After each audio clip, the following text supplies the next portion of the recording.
Welcome to the San Francisco Open Mic Poetry Podcast TV show with John Rhodes and Clara Sue. This show shows nationally syndicated through pegmedia.org. It is also available on the internet and lately has become available on the Netflix Roku box with the application Blip TV. There is no keyword search there, so you have to search by the title San Francisco Open Mic Poetry. As soon as you get to just the first S in the title of the podcast, the show will pop up on the list on the right. This way you can watch this show for free on demand. The show will start shortly. Thank you. Hello again. This is John Rhodes, and this is the San Francisco Open Mic Poetry Podcast TV show hosted by John Rhodes, and Clara Sue. Today we have on the two poets Christopher Bernard and Carlos Ramirez. Christopher will read in my segment and Carlos in Clara's. Christopher is a traditionally published writer who has an ongoing publication on the internet and in print called Caveat Lector. The internet version has a lot of audio included and is very entertaining. I will be brief about Christopher's bio as it could go on for a long time, but Chris has been involved in all forms of writing and producing as he has composed music, opera, and produced films. His book-length poem, Spy in the Ruins, was published by Regent Press. I will let Christopher elucidate further if he wishes when he reads. I had just one short question for you, Christopher, and that was you use poetics in so many things that you've created, and what does poetry mean to you since you use aspects of poetry in so many areas? Well, I discovered poetry as a young man in my teens, as many other people have, discovering the Romantics, Shelley and Keats and Byron and Wordsworth and Coleridge, and the symbolists and pre-symbolists, Charles Baudelaire, Mallarmé, and others. And I discovered, after reading much poetry and reading it and writing it over the years, that for me anyway, a poem is a paradox and a gamble. It's a paradox in many different levels. It's a paradox in that a poem is often the expression of a moment of weakness, of tragedy, of defeat, and yet it is an attempt to overcome the sources of that defeat. A poem is written in a moment of silence and solitude, and is often read in silence and solitude, and yet it's an attempt to communicate. A poem is an actual, virtual experience created by an actual being. And it has, even though it's one of the most fragile of art forms, it's only a few marks on paper or screen, it's a few vocal sounds and a shared meaning. Yes. It can last much longer than the physical existence of the poet. It can last for generations. And this is part of what I mean by a poem as a gamble. It's a gamble. A one-eyed jack? Exactly, one-eyed jack. It's a one-eyed jack that might last longer than the existence of the poet himself. It can last generations, it can last centuries, it can last millennia. It's funny, language is limited. If people don't take care of it, it will disappear, but somehow it lasts almost forever anyway. I mean, so True. far as Einstein can determine, it lasts forever. So yes. I guess we'll leave it at that, and we'll cut from this shot, and then you can read your poetry. Thank you. Thank you, John. Okay, bye. I'm going to begin by reading a poem that I actually wrote in the early 90s. It was called Millennium, and it was published, or at least partially published, a number of years later, before the turn of the century, in a rather awkward way, in a publication that will not be mentioned. Only the last third of the poem was published without the first two-thirds. I forgot the poem for some time afterwards, and then I just read it recently, and I thought it would be interesting to read the poem now 10 years after the millennium has changed. It's called, as you would guess, Millennium. O fertility, O catastrophe, O 21st century, Hoar gorgeous, slink like a python gazelle, impeccably bestial, elephant-tusked, snaking insanely green-eyed, pink-tongued, radiant, mongrelizing, many-colored, impossibly grin-moaning, out of the nightfall already come and gone, belly laugh groan dancing. Drop like a match down a dark air shaft, a nail of light scratching the porcelain night, out of the jaws of the Krebs nebula to the nightclub moon glow of a filthy street. Lustrous one, lonely one, moist as an apple, white amethyst and tamarind bitterness stinging our tongues with expectancy, form out of the bones of the superfluous dark, and the cold fog formed in the collar of the sun that chants with your white breath blackly inviting, almost sad Mary singing nearly blue with yellowness, and ring the storms to come from your mermaid-like hair. Platinum-browed, silken-hipped sigh, cry by dying, your veil shot with foxfire, hungry with pearls, dance your flash fire of famine and sex to the hard rock of skyward and the hip-hop of love as you shake time's bells with your belly and thighs. Advance toward us from a straight horizon like a caravan out of a sea mirage, in turbulent with sea fog, emerging like the moon, rising from the waves like a ball of stone toward the night's wasted thighs. Half lust, half warning, half promise, half disgust. You we escape into like gas. We dance at the vacant all-night set you twist and untwist at like a club queen at dawn, playing with your suspicious and naive eyes like so many spiders among so many butterflies. Birds flood to you out of some canyon in the dusk of portents, laughter, headlines, advertisements, lies. A flag of a hand drifting past us just out of reach with fury in his eyes. Distantly, your anxious castanets clap, click-chur, clack, click-chur, and the damp bodega cellars, whiny with dogs and sucked-out pig bladders at the vanity show of under-rehearsed dream. Rancid with the smell of relentless sunrise, the all-night drunk of some stone-mouthed time, her belly blown like jetto glass, with you inside her, making signals from the womb. Something like a perfume of roses and tar will drift from the scarf that tightens round your neck like wind twisting a hawthorn of mock moon and fire. You reach to the altar above our heads and burn the ledgers with like a pile of blossoms. You end 0-0, this dead, dead time, this dead century, white in its bed of red. Carry us, siren, balefire unseen, to your bed where we dream we are ashes dream, pelvis of wreckage and flame, knowing nothing of any future at all. Time beginning to burn as you fall in a rain of cinders and lethal starlight, like a mantle of flesh to bury us in the ceremonious night. Your iron tongue on the ice flint like a knife on stone, as it fills our nose, throat, ears, mouth, eyes, with the xenon from your dying star and pieces of the shattered bowl of the sky, comet or man, woman or meteor, all compacted into one, shouting down the beast-tangled rivers of the sun, erasing them into memory, fertility, catastrophe. Oh, 21st century.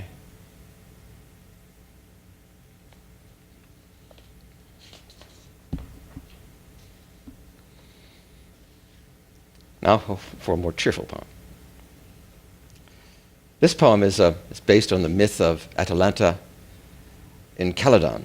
And she was famous for her beauty and her swiftness of pace in the run. And she was running a race one day down the beach, and the god of the sea, Neptune, cast his eye upon her and fell in love.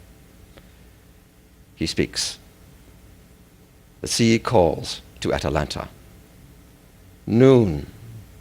Pelicans on the sea rocks, white ankles of foam, out of the sky's mouth, uncreated wind, slick back of porpoise, winking off the swell's arms, hair of the seaweed between the stones. In the tide's wake and a drunken path, pools like chains of pearls, and swift, swift, in the mount fountain sheen, the knees of Atalanta. They grab the beach with their white hands, the killers of the sea, like I, you, pulling you down to me, Atalanta, as you run quick as a burning match down the slippery dress hem of the ocean. I will not let you go back to Caledon. I will break your stride, huntress, enchantress. I will bring you down to the halls of the horseshoe crab and abandoned palaces of the sea snail, down to the sleek caverns of the whale, the acrid vats of the continents, the wilderness of waters. In my arms you will never cease to run. Your eye will be my eye, your eye mine. Atalanta, Atalanta, as you run in the noon, faster than the sun, away from me.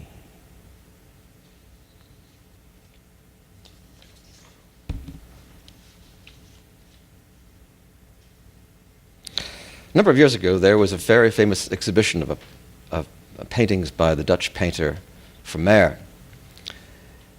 And at that time, there were many reviews and interviews and news stories. And I wrote this poem. The title is a play on the French phrase, mal de mer, which means seasick. This poem is called Mal de Vermeer. Oh, the hell with the little patch of yellow wall. Down with all those gentle, enigmatic ladies, reading letters, holding scales, standing in too much light, in rooms that by every law of illumination should be dark as night. Demolish the infamous little street, it's clearly a slum. Trash those tedious, treacherous maps, and for God's sake, burn those mangy rugs. Recycle that goddamned white ewer. Damn Delft. We're overwhelmed by the mystery of the master. He's everywhere. On all the news, TV, papers, everybody's awestruck, smitten, mumbles, dazed, dazzled, gaga, speechless with adoration. Oh, rather not speechless at all. They won't shut up. He's unspeakable. And then babble on for hours about what ought to be gathered in silence only, like flowers from a field, quivering wounds in the wind. For you are one and only true and secret love. You pick them and lay them silently at her door, and sneak away, your lips sealed, smiling at the thought, at the look on her face, when she stands on the step and glances down to see a handful of wild jewels flickering like votive candles at her feet. Oh, world, just shut up about Vermeer. Just be quiet and go home and close the door behind you. And in the silence of your luminous room, in your dazed and weeping heart, kneel down and adore. Thank you, Christopher, for your poetry. And I'm going to read one poem. This is a short poem that I wrote for my new book that I want to publish next year. The poem is called Upanishads, A Breath of the Eternal. I breathe in the morning, with the birds almost in syncopation. I take the rare morning air in anticipation. I find it rather strange, that feeling happiness coming back with a peaceful day that almost seems prearranged. Happiness coming back after years of headaches, all the unacknowledged anguish, the lakes of fire and my meager mistakes. Stranger still is the sensation that I still see departing desperation, still painted in the eyes all around me. That searching look in their eyes for comfort and rationalization. The expectant insecurity in people, with their lives filled with the unexpected. It takes a mystic detective to secure this world for the good that we have so haphazardly erected. The gamey day extends its reach as people battle Godzillas, people trying to meet the day, heads butting, the fuss in the bus, and the mocking futility. It is ironic that my doctor, who has dosed me on testosterone and ergotamine, has found a way to cure my headaches and exhaustion with pills that, with only slightly different formulas or doses, are known for addiction and excess and are thought of by many as base and obscene. I am not surprised with Alice's confusion when she found out the pills would make her bigger. The seasons seem to be returning to the streets as Jagger walks the jagged edge. My feet barely touch these streets, as if a routine walk is the same as walking on water. In past days, the fog would nag and the insolvent rain would pelt me, putting a damper on my happiness. I remember Carlos Castaneda and that separate reality of the shaman, devil doctors of Jimson weed sealing my gene and my essence. I said back then, you don't need me. You returned by saying, you don't need it. Of course, things aren't perfect. Often I end up speaking in conditional tenses. Prisons and caged minds aren't recompensed by shrugs or by forgetting the past and by speaking in present tenses. Even when I fairly often awake happy, I am often accosted by social stigma and stereotypes. Why do people like to get right in your face? Somehow I have begun to slowly trace my secret bliss as it flows in my veins and kisses my face. I can trace the moon across the sky as it casts a shadow delightfully on my soul, as seen in my moonlit face. Grace blesses even the lawyer who silently smiles even though he has nothing in his briefcase. Thank you. And the second segment with Clara Sue will come next. Thank you. Hello, welcome to the San Francisco Poetry Open Mic podcast television show. My name is Clara Sue, co-hosting with John Rhodes, and today my guest is Carlos Ramirez, our song poet in our community. Hello, Carlos. Hi, Clara. Thank you for being here. It's just a joy to be here. Thank you. So I understand that you're going to sing for us today. Yeah. And my question to you is, what's the difference between poetry and song lyrics? Are they the same or are they different? They're the same. At this moment in my thought, they're the same, because Okay. all lyrics in song is poetry. Okay. Yeah. But not all poetry are lyrics because they don't have music to go with them. Is that how we differentiate the two? It's another great point. I'll come back with an answer next week. Okay, so we're just going to hear you sing for us at this point, and we'll forget about lyrics and poetry and all that. Okay. Hello. Good to see you. I'm going to sing Remembering Langston. Goes like this. Appreciate the efforts. Appreciate the struggle. Appreciate everything you've been through. Langston Hughes once wrote it down. I've been scared and battered, my hopes the wind unscattered. Snow has frizzed me, sun has baked me. It looks like between them they done tried to make me stop laughing, stop loving, stop living. But I don't care, I'm still here. I've been scared and battered, my hopes the wind unscattered. Snow has frizzed me, sun has baked me. Looks like between them they done tried to make me stop laughing, stop loving, stop living. But I don't care, I'm still here. I don't care, I'm still here. I don't care, I'm still here. Yeah. Okay. You're still listening, huh? Thank you. Okay.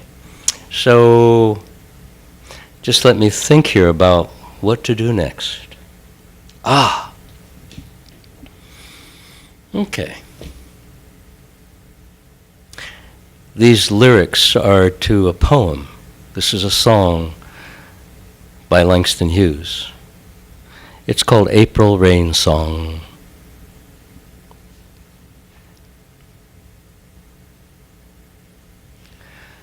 Let the rain kiss you.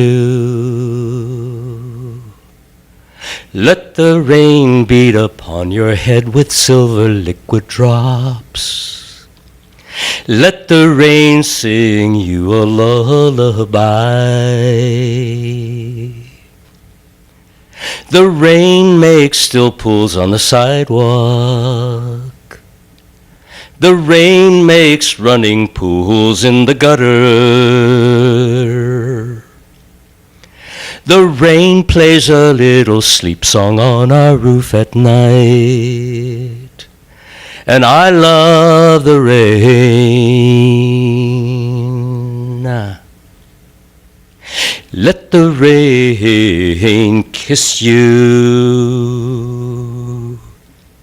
Let the rain beat upon your head with silver liquid drops.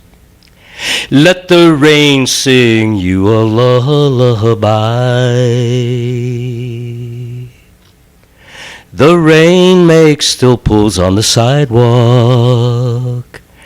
The rain makes running pools in the gutter. The rain plays a little sleep song on our roof at night. And I love the rain.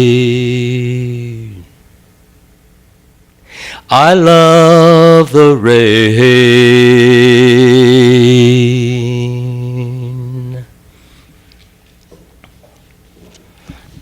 Now, Sun Song. This is also a song based on a poem by Langston Hughes.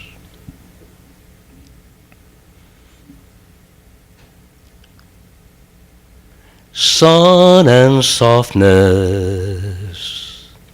sun and the beaten hardness of the earth, sun and the song of all the sun stars gathered together. Dark ones of Africa,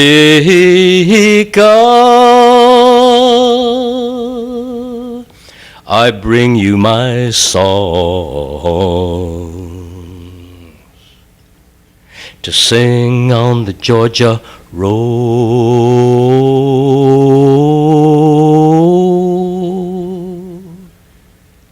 Sun and softness, sun and the beaten hardness of the earth, sun and the song of all the sun stars gathered together. Dark ones of Africa,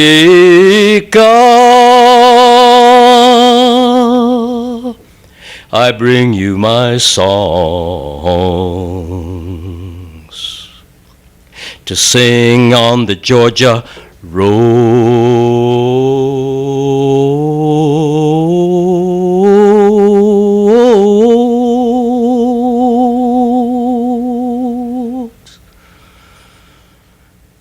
Okay. Time flies when you're having fun. Time flies when you're having fun. Okay. Rockin' on Mother Earth.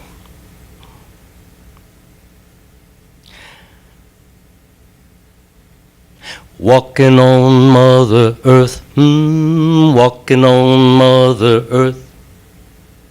Walking on Mother Earth, oh, walking on Mother Earth. Her heart is skipping through me with each step I take. Her heart is skipping through me with each step I take. Ooh. Singing on Mother Earth, oh, singing on Mother Earth. Singing on Mother Earth, oh, singing on Mother Earth.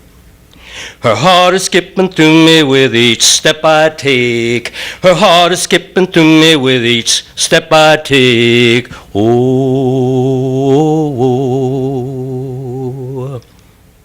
breathing on Mother Earth. Oh, breathing on Mother Earth.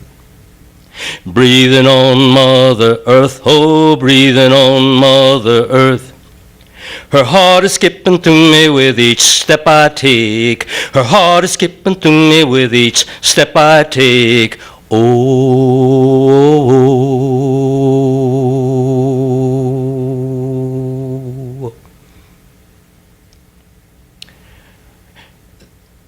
Now, I want to sing you Chocolate by Alex Adolph. A poem by him goes like this. I love you so, I want to marry you and live forever in the flavor of your brown. I love you so, I want to marry you and live forever in the flavor of your brown. And if we had more time, I would keep singing for you.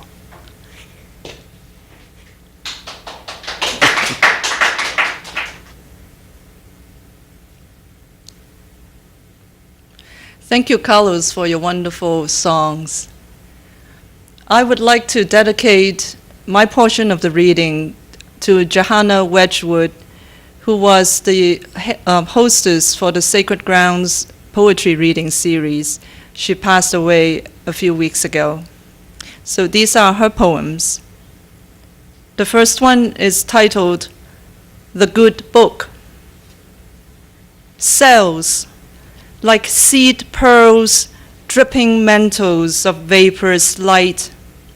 The body, the field, me cherishing the right to worship, to celebrate in the house of my choice, to write from where I sit in my temple, the ever-changing book of life, the good book, the racy book, the informational book, a regular encyclopedia endlessly proliferating in endless translation, constantly needing to be revised. The second poem is titled Otherwise. I woke up once on another earth, in another time, an uncertain birth, in another dimension, in another lifetime, in a different body with an opposing sign, another shade of red, a different hue of blue, a secret word for love in the mystery of you. In a faraway home with an unfamiliar crowd, from unique birthing gown to the eternal shroud, I wrote a poem in a different rhyme. It was slow in coming. I took my time. Thank you very much for being here. This is Clara Sue co-hosting with John Rhodes for the San Francisco Poetry Open Mic Podcast TV show. See you next time.